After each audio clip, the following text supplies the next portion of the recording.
Here's a segment from a recent Gun Talk radio episode. You can listen to all the Gun Talk radio podcasts however you tune in, or check out guntalk.com for more.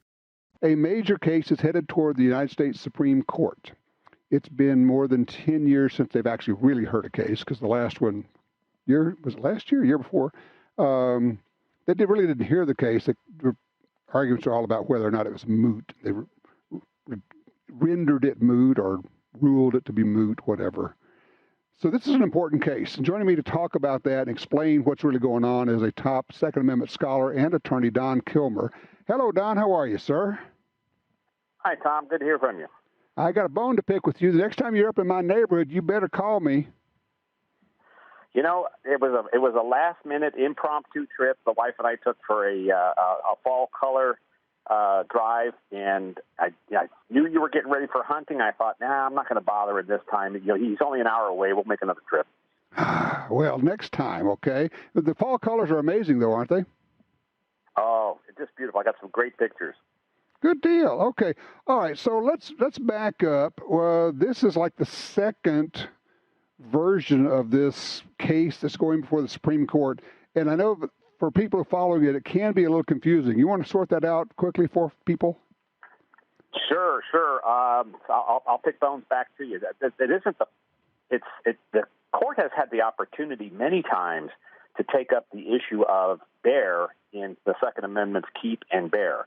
Of course, keep and arguably bear was resolved in Heller and McDonald back in 2008 and 2010, respectively. Mm-hmm. The problem was that many jurisdictions kept clinging to this idea that they could restrict self-defense outside of the home, and these cases mostly arose in those rogues gallery of states that don't respect the right to keep and bear arms: California, New York, Hawaii, and what have you. So one of the first cases that had a lot of steam heading into the U.S. Supreme Court was the Peruta case out of California that dealt with California's carry scheme. And the case was set up in such a way that since California prohibits the open carrying of a firearm, that they must permit the concealed carry of firearms. And that's the way the case was framed. But the Ninth Circuit did not agree, and we did not have enough juice to get the U.S. Supreme Court to take up the case, although there was a dissent issued from the denial of review by Justices Thomas and rest his soul, Antonin Scalia. Mm-hmm. Well, there have been several cases since then that have filed petitions for review and always denied. Well, as you noted earlier, there was an earlier case out of New York that was going to deal with the carrying a weapon outside of the home out of New York. But just before the case was to be heard by the U.S. Supreme Court that had agreed to review it, New York changed its law, and normally the U.S. Supreme Court will not maintain a case or take up a case that becomes moot. In other words, the controversy no longer exists. Okay. Because our Constitution says that the U.S. Supreme Court's jurisdiction is limited to cases and controversies, and that's been interpreted to mean to current or present cases or controversies. Okay. So there are many ways in which, as a case is pending, it can become moot or no longer relevant. Well, this second case is challenges more of a state law rather than the city law in New York. And at this point in time, it looks as if the case is full steam. It's going to be heard. Oral argument is going to be heard November 3rd. Almost everybody who has anything to say about guns on both sides has weighed in. A couple of resources for your audience. They can either go directly to the U.S. Supreme Court's webpage and look up the case. It's it's a New York Rifle and Pistol Association. The defendant has changed, but the current defendant is the state's police superintendent. Oh, okay, yeah. Yeah. So let me jump in here, Don, because what we're talking about is in New York, to get a carry permit, you have to show good cause. Basically, you have to supply the reason. And generally speaking, your reason is not going to be good enough unless you either are politically connected, or, as we have come to find out, particularly in New York, unless you have given somebody some serious bribes, including like Rolexes and things like that. And then you might get a permit. Otherwise, whatever it is you say your reason is, it's not going to be good enough. Well, that is what has effectively happened, is that because this New York law and the California law did the same thing, basically, is it inverted the concept of a fundamental or natural right. That is, that you don't have to have a reason to exercise a fundamental right, and the state has the burden of showing some circumstance that says that you should not be allowed to exercise the right. Right. Okay, and what happens in these New York law and this California law and even the Hawaii law and some other states is they invert it. They assume that you do not have the right to carry a firearm in public for self-defense unless the citizen can show good cause. And what this part of what this lawsuit is designed to do is to get the court to rule that no, that's an inversion. Okay, that when it comes to fundamental rights like the right to defend your life outside your home, okay, where a confrontation is most likely to occur, that you don't have to demonstrate good cause to exercise the right. Now, you may have to demonstrate proficiency with a firearm. You may have to demonstrate that you don't have a criminal record, that you're not a felon. But other than that, you should have issuing a license to carry a firearm should be as mundane and regular as getting a license to drive a car.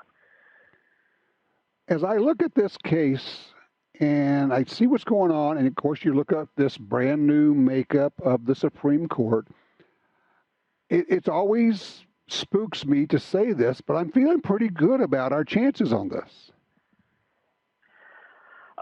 Well, I mean, based upon various dissents from denial of cert and some important gun cases over the past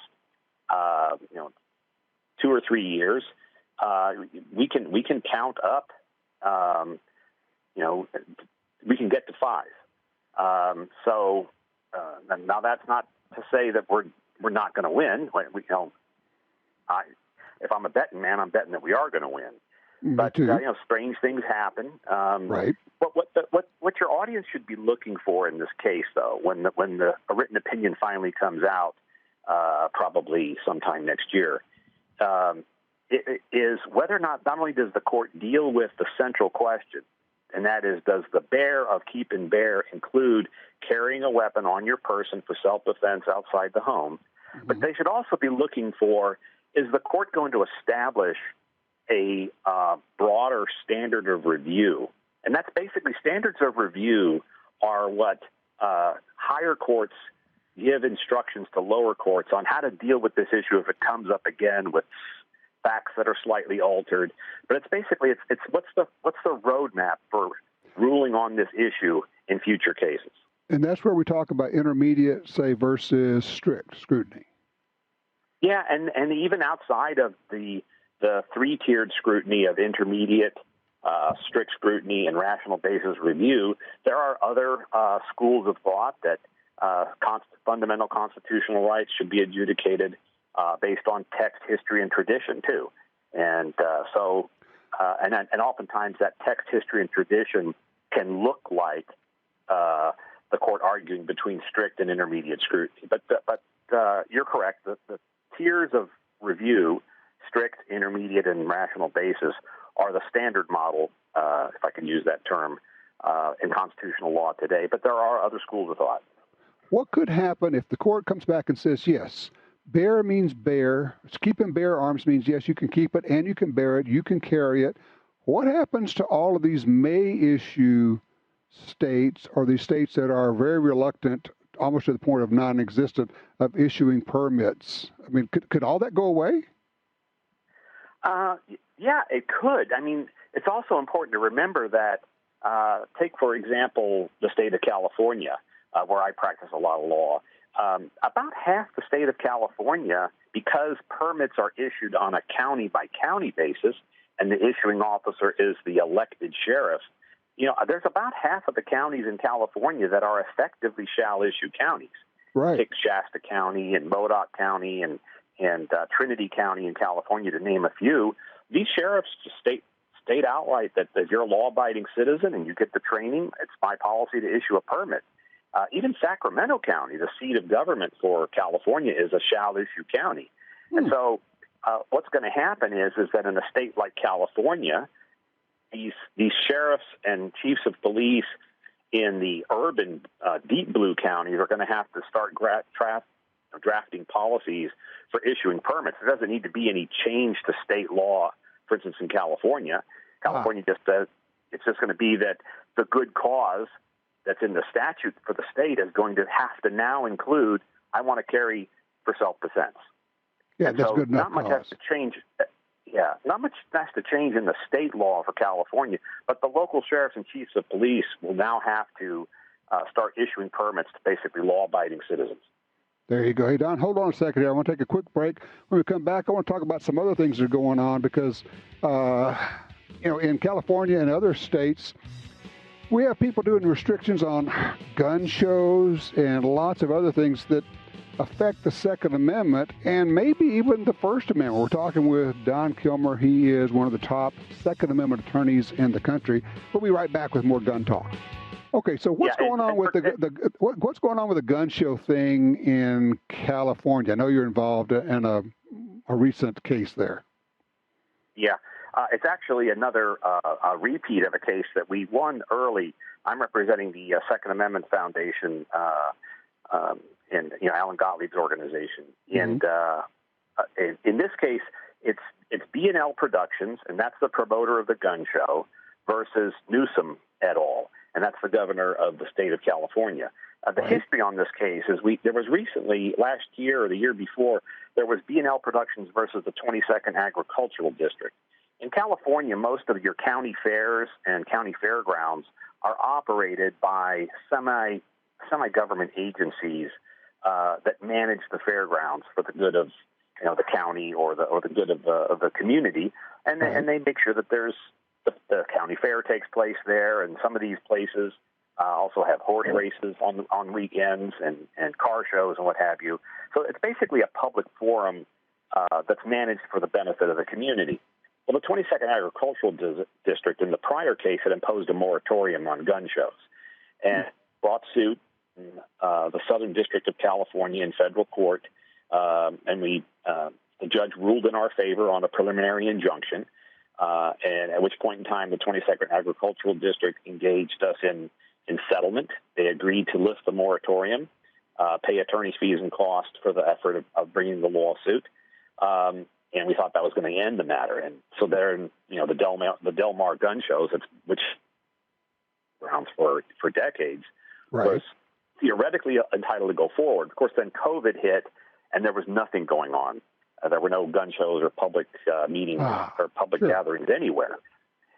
In the interim, the state of California, the legislature of California, introduced a state law not imposing a moratorium or temporary ban on gun shows, but actually outlawing gun shows and the sale of guns and the offering for sale of guns on the fairgrounds at Del Mar. So now there's a state law that has been signed by the governor specifically targeting gun shows at the Del Mar fairgrounds, which is odd because it wasn't a law. I still think it would be a violation of the First and Second Amendment, but it wasn't a law targeting, say, no gun shows throughout the state of California. They specifically targeted Del Mar. And so the round two of this litigation is now against the state of California, and the elevator version of the case, or giving you the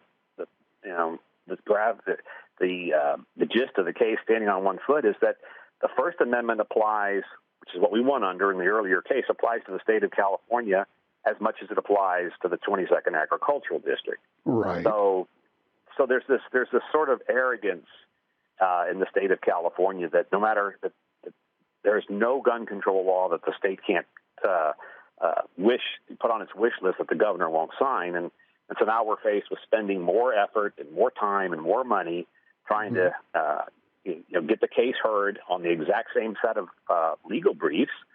The state can't. If the 22nd Agricultural District can't do this, neither can the state of California. Well, of course, and they're using tax dollars, state dollars, on that side, and we're having to use our dollars on this side to fight basically our own dollars on the other side. And as you say, and there's no end to the arrogance of them just saying, well, we'll just keep throwing stuff out there and we'll just keep making them fight this thing. And I don't know if they're thinking, well, maybe they'll go away, or maybe they're just thinking, we're so smart and we're so big, we're going to win no matter what. No, I think it's, I think it's more along the lines of the former. It's pure arrogance.